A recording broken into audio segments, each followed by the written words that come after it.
We are here at the Presidential Debate Center. This is a very important night on this campaign, and it's very interesting always to meet with different people. We've been meeting a lot of analysts and a lot of, surrogates here, but I really wanted to bring another perspective to this race by bringing in Alison from Australia.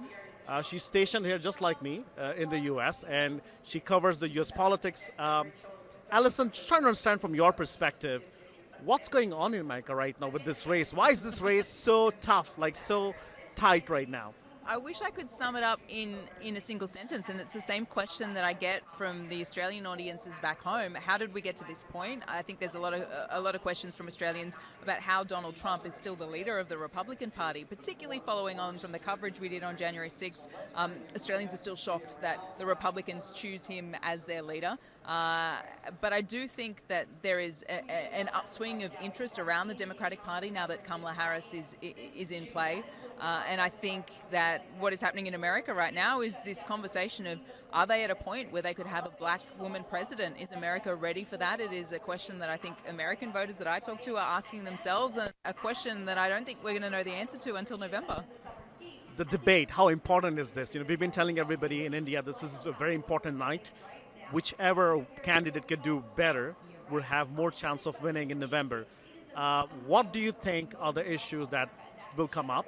And then what each candidate need to do to reach out to those independent voters in those swing states? Well, firstly, I'd say that this debate tonight is of huge consequences, and that is because the first debate we saw essentially ended Joe Biden's campaign. So a presidential campaign could end tonight. I don't think that it will this time, but hey, after the last debate, I don't want to be predicting anything. I think the key issues that Kamala Harris needs to attack Donald Trump on are obviously abortion. He has really flip-flopped on his stance on abortion, particularly with the state of Florida and their 6-week abortion ban. He's flipped and flopped on that. She should go at him, I would imagine, for that, and also she should go after him because he has been found guilty of 34 business fraud criminal counts, and he's awaiting sentencing. For me, if I was her, not that she'll be getting advice from me, but that's what I would be telling her if I was an advisor. For Donald Trump, I think he's expecting that. I think from what we're hearing from his aides that has been something that he's been practicing for, that Matt Gaetz has come in and been firing these questions about abortion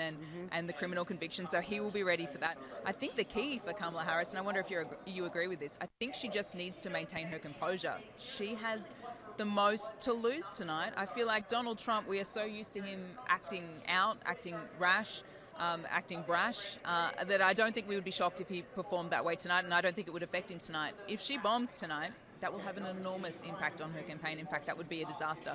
I don't think Donald Trump has that to lose. You think Democrats will regret removing Biden from the ticket if she bombs? I wouldn't go that far. I mean, we all saw that debate performance from Joe Biden, and everyone in the first couple of minutes watching it really felt like, a change has to happen here. I don't think they would regret it. Maybe they would regret not removing him earlier and looking around.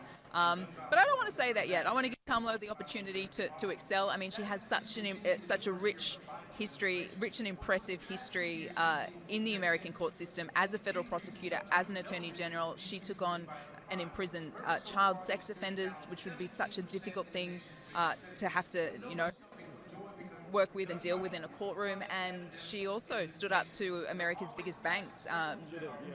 So I mean, an impressive woman. She held her own with America's banks. She can hold her own in a courtroom. I reckon she might be able to hold her own with Donald Trump tonight. One final question. Who's more popular in Australia, Kamala Harris or Donald Trump? I do think that there was a period where Donald Trump did have a small but very vocal group that really supported him in Australia. I do think that has waned a lot. I think that Australians, from what I can tell, are sick of hearing about all of his court cases and all of his legal issues. It's a little bit like we've seen this movie before. Is America really going to go for the sequel? Stealing some words from Barack Obama. Look, I think there's interest in Kamala Harris. Would I call it popularity? Not yet.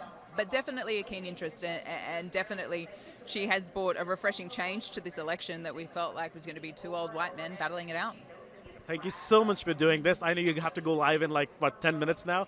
And this is why this is so important. I'm seeing a lot of foreign journalists here. There's a lot of interest here in this debate, in this election, because it's going to be a very consequential one. And this is why we wanted to bring you in from Channel 9 to come and talk to our viewers and tell what Australians are feeling. This is Rohit Sharma from Philadelphia for India Today.